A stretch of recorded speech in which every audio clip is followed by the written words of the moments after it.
You know that colorful grid of icons on your iPhone? Yeah, it's way more than just a gateway to your favorite apps. It's actually the front door to a $1.5 trillion empire. And today, we're going to take a guided tour of its most controversial creation, the Apple App Store. Okay, let's just start with a number. A number so big it almost sounds fake. $1.5 trillion. To put that into perspective for you, that is more than the entire GDP of Australia. And get this, that's not Apple's revenue. Nope. That's the economic activity, the sheer amount of commerce that flows through the App Store in a single year. So, a staggering number like that obviously begs a question, right? How did a simple digital storefront, which, by the way, launched back in 2008 with just 500 apps, become a global economic engine? Well, to understand that, we've got to peel back the layers of this digital onion. We're going to start from the outside in with the experience that we all know, the user experience. This is the polished, shiny front door to the whole operation, and it's designed to be super accessible to the more than 1 billion people walking around with an Apple device in their pocket. From Apple's point of view, this is the mission statement.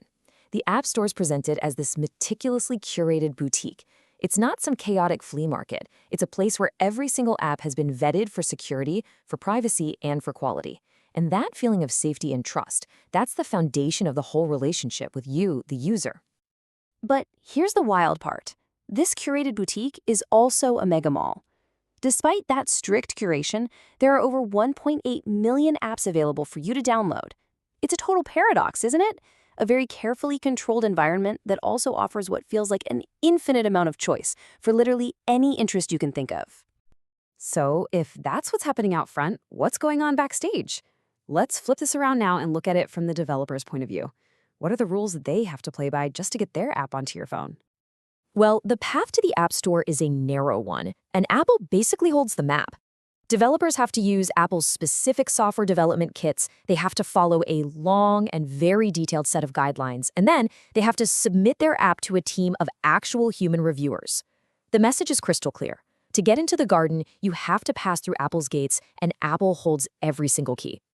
Now, Apple frames these rules not as restrictions, but as a framework for quality. This is right from their own developer site. The argument is that these high standards for privacy, security, and performance are what protect users. And, in turn, that creates a thriving, trustworthy marketplace that benefits all developers. But this thriving marketplace comes at a price, a literal price. And that brings us to the most debated aspect of the App Store, the flow of money, and the infamous 30% commission that has sparked a global debate. Here's the standard deal. For every dollar you spend on a digital good, the developer typically gets about 70 cents. The other 30 cents goes straight to Apple. And that commission, Apple says, covers things like payment processing, distribution, and of course, access to their massive user base. It is important to note, though, this isn't a single flat rate for everyone.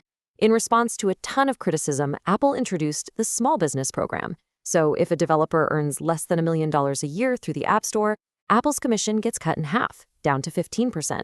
But for the biggest players out there, that 30% rate still very much applies. So this combination of total control and a mandatory commission has led to this fundamental debate that really gets to the heart of the App Store's identity. Is it a beautifully maintained walled garden, or is it a golden cage?